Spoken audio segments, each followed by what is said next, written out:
Exam मार्च 2025 का last year का paper करेंगे। इसमें आपके सबसे पहले एक मार्क्स के क्वेश्चन है, एमसीक्यूज है 10।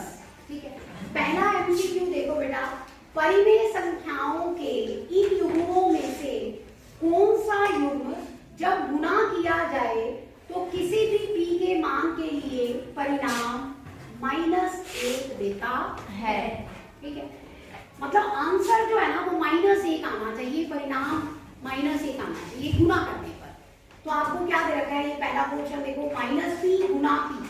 अगर हम p की p से गुणा करेंगे तो p की 2 हो जाएगा, तो इसका आंसर हो गया -p की 2, जो कि पॉसिबल नहीं है।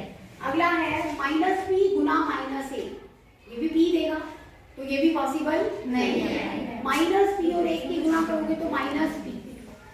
इसकी देखो -p और 1/p की गुणा करो, p से p कट गया तो क्या आंसर आ गया -1।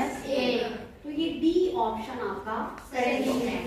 ठीक है, अब देखो सेकंड क्वेश्चन, x की 3 जमा 3x, इसको विभाजित करना है किससे, x। किससे विभाजित करना है, x से। तो विभाजित का मतलब भाग करना है, x की 3 को भी x से भाग कर दो, बीच में जमा लगा दो, 3x को भी किससे भाग कर दो, x से x कट गया। इसको करो, को x से विभाजित करने पर क्या परिणाम होगा। तो x की 3 जमा 3x को किससे भाग कर लिया, x से भाग किया, तो इसको बटे में लिख सकते हैं x की 3 बटा x जमा 3x बटा x। अब 3 को हम, ये एक पावर है, जब भाग देंगे तो पावर माइनस हो जाएंगी, 3 में से 1 गया 2, तो ये आ गया x की 2 और ये x से x कट गया, तो क्या आया x की 2 जमा 1। इसका भी डी ऑप्शन आपका करेक्ट ऑप्शन है। ठीक है, क्लियर है सभी को। आगे देखो, -t -2 बराबर t -6, इसमें t का मान क्या है। ठीक है, आपको पता है ये एक चर का रैखिक समीकरण है, तो इसमें t वाले एक तरफ, बिना t वाले एक तरफ, तो -t, इस t को इधर ले चलो, -t बराबर -6 जमा 2, तो ये बन गया -2t बराबर -4, माइनस से माइनस कट गया, तो t बराबर क्या आ जाएगा, 4 बटा 2 दूनी 4, तो t का मान क्या आया बच्चों, 2। तो सी ऑप्शन आपका सही है। ठीक है, समझ में आ गए तीनों क्वेश्चन। चलो अब हम आगे करेंगे नेक्स्ट। बिस्कुट बनाने के लिए 1.5 कप आटा चाहिए। आप ये ध्यान से देखिए क्वेश्चन कि 14 बिस्किट बनाने के लिए 1.5 कप आटा लगता है, 2 सही 1/4 कप आटे से कितने बिस्किट बनाए जा सकते हैं। तो ये देखने से आपको पता चल रहा है कि ये समानुपात का क्वेश्चन है। तो आप यहाँ लिख लो बिस्किट और यहाँ लिख लो आटा, आटे की मात्रा कप। ठीक है, आटा कप में। ठीक है, तो 14 बिस्कुट बनाने हैं तो कितना आटा लग रहा है, 1.5 कप। तो हमें 2 सही 1/4 कप आटे से कितने बिस्किट बनाने हैं। आटा बढ़ा दिया आपने तो बिस्किट भी ज्यादा बनेंगे, तो ये प्रत्यक्ष अनुपात की स्थिति है। ठीक है, तो इसमें हम लिखेंगे 14 बटा 1 सही 1/2 का मतलब क्या हुआ, 2 एकम 2, 2 रे 3 बटा बराबर, इसको हम x मानते हैं, x बिस्कुटों की संख्या, 2 सही 1/4 कप आटे से, 2 चौके 8 और 2/4। x का मान हमें ज्ञात करना है। तो हम इसमें एक काम करेंगे, ये गुणा करेंगे तो 14 गुना 2/3 हो जाएगा और यहाँ हो जाएगा 4x/9। कोई दिक्कत? अब इसको काट लो, 3 दिया 9। ठीक है, अब आर बार गुना कर दो, 14 गुना 2 गुना 3/4 बराबर क्या आ गया, x। बोलो अब देखो, 2 दूनी 4, 2 सते 14, 7 दिया 21, तो कितने बिस्किट बन जाएंगे, 21। तो इसका आंसर आ गया 21। बी ऑप्शन आपका सही है। ठीक है, आया समझ में? Yes ma'am. अगला देखो, निम्नलिखित में से कौन सी संख्या पूर्ण संख्या का वर्ग है? ठीक है, मतलब इसमें से पूर्ण वर्ग संख्या कौन सी है ये आपको ज्ञात करनी है। आपने एक चीज पढ़ी थी कि किसी संख्या के अंक में 2, 3, 7 और 8 आता है तो वो पूर्ण वर्ग संख्या नहीं है। तो इसका मतलब इस ऑप्शन से ये तो गया आपका।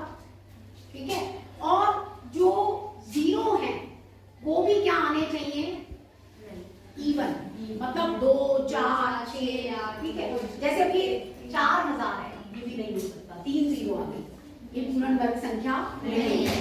लेकिन 800 में 2 0 से 10 का बन जाएगा, लेकिन 8 किसी का भी वर्ग नहीं होता, तो ये भी पूर्ण वर्ग संख्या नहीं है। तो हम यहाँ से ये बना सकते हैं 1369। फिर भी अगर आपको कोई डाउट है तो आप 1369 का वर्गमूल लेके देख सकते हैं। ठीक है, याद होगा तो अभी अच्छी बात है, नहीं तो हम 1369 का वर्गमूल ले सकते हैं। 3 दिया 9, कितना बचा? 4। ऊपर से क्या उतारा? 6 नहीं 69, 3 और 3 6, 7 से चला जाएगा। सतु सतु 49, 469। तो ये 37 का वर्ग है। किसका वर्ग है ये? 37 का। तो ये पूर्ण वर्ग संख्या हो गई। क्या हो गई? पूर्ण वर्ग संख्या। तो ये 5वें में सी ऑप्शन आपका करेक्ट है। ठीक है, समझ में आया? Yes ma'am. 8वें में आपको ये बताना है इनमें से कौन सी आकृतियां समलंब हैं। ध्यान से देखो, समलंब में क्या होता है? एक पेयर जो है समांतर होता है और एक असमांतर होता है। तो ये और ये समांतर है, ये और ये भी समान, ये और ये भी समान, सेम, ये और ये भी समांतर। ठीक है, तो ये चारों ही आकृतियां क्या हैं? समांतर, समलंब। समलंब क्या है? समलंब। तो इसमें भी डी ऑप्शन आपका करेक्ट है। चारों आकृतियां समलंब है। क्लियर? यस। आगे आ जाए, 7वां क्वेश्चन। ये एक आकृति दे रखी है, इस आकृति में हमें इस आकृति का परिमाप क्या निकालना है? परिमाप। देखो बच्चों, ये परिमाप क्या होता है? सारी भुजाओं का जोड़। तो आप देखो ये कितनी है? 5 प्लस ये भी कितनी है? 5 प्लस ये कितनी है? 2 प्लस। अब ध्यान से देखो बच्चों, अगर ये 2 है, ये बच्चा तो मैम ये 3 पूरी 5 थी तो ये 3 हो गई। Yes ma'am.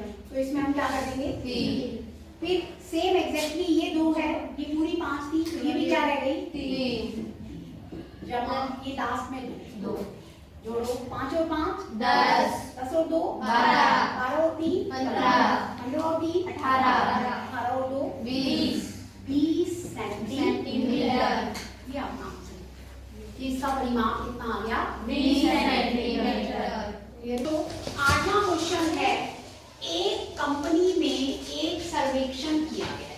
क्या किया गया? एक सर्वेक्षण। सर्वेक्षण का सर्वे, एक सर्वे किया है जिसमें 300 लोगों से उनके घर से कार्यालय होता है ऑफिस जाने के लिए परिवहन के साधनों के बारे में पूछा गया। ठीक है, कि वो किस साधन से अपने ऑफिस जाते हैं। तो इसमें ये कह रखा है कि 40% लोग मोटरसाइकिल से जाते हैं। किससे जाते हैं? मोटरसाइकिल से। 20% लोग कार से। 25% लोग बस से। 15% लोग साइकिल से। ठीक है, तो कुल लोग कितने हैं? 300। तो ये कह रखा है कितने लोग, इस पाई चार्ट को देखो आप और बताओ कितने लोग साइकिल से कार्यालय आते हैं। कितने प्रतिशत लोग साइकिल से आते हैं? 15। पाई चार्ट देख के आपको पता चल रहा है 15% है। तो 15% कितने लोगों का? 300 का। 300 का 15%। सात मतलब गुना होता है, तो 15/100 गुना 300। 2 0 से 2 0 कट गई। 15 दिया 45। तो 45 व्यक्ति साइकिल से कार्यालय जाते हैं। ठीक है, तो कुछ और भी पूछ सकता था यार। अगर ये आपसे पूछ ले कि मोटरसाइकिल से कितने लोग आते हैं, तब आपने क्या कर देना है? 40% 300 का 300 का 300/100। ठीक है, तो 120 हो गए। 40 दिया 120 आप सभी निकाल सकते हैं। कोई और ऑप्शन आ जाए तो आप उसको भी कर सकते हैं। समझ में आया? तो इसमें 45 ऑप्शन आपका कौन सा है? सी। क्लियर है सभी को? अगला देखो, बेला ने 60 रुपए में एक तौलिया खरीदा। बेला ने 60 रुपए में एक तौलिया खरीदा। 5% लाभ कमाने के लिए तौलिए को किस कीमत पर बेचना चाहिए? तो क्रय मूल्य कितना है? 60। देखो, क्रय मूल्य बराबर 60 रुपए। ठीक है। लाभ कितना है बच्चों? 5%। 5%। लाभ हमेशा क्रय मूल्य पर होता है। तो 60 का 5% कर लो, 5/100। 0 से 0 कट गए, 5 का 5, 5 दूनी 10, 2 दिया 6। यानी कि 5% लाभ का मतलब है उसको 3 रुपए लाभ। ठीक है। तो इसका विक्रय मूल्य हमें निकालना है। विक्रय मूल्य क्या होता है? कौन बताएगा? विक्रय मूल्य क्या होता है? नहीं, विक्रय मूल्य का क्या फॉर्मूला होता है? विक्रय मूल्य का फॉर्मूला आप बताओ बेटा। विक्रय मूल्य बराबर क्या होता है? हानि। लाभ तो दिया हुआ है बेटा। विक्रय मूल्य मतलब कितना बेचा, कितना मतलब बेचा गया। तो विक्रय मूल्य बराबर क्या होता है? क्रय मूल्य जमा लाभ। ये बताना है। ठीक है। विक्रय मूल्य बराबर क्या होता है? क्रय मूल्य जमा लाभ। क्रय मूल्य कितना है? 60। और लाभ कितना है? 3। 60 में 3 जोड़ दो, कितना आ गया? 63। आ गया 63 रुपए। देखो है ऑप्शन ना, सी ऑप्शन ही है 63 रुपए। समझ में आया? बैठो बेटा, ध्यान से देखा करो। नीचे दिया गया समलंब, एक समलंब दे रखा है, 3 समान त्रिभुजों में विभाजित किया गया है। यदि छायांकित समांतर चतुर्भुज का क्षेत्रफल, ये समांतर चतुर्भुज दिख रही है, इसका क्षेत्रफल कितना कह रखा है? 16 वर्ग सेंटीमीटर। आपको ये कह रखा है कि ये तीनों समान है क्षेत्रफल में।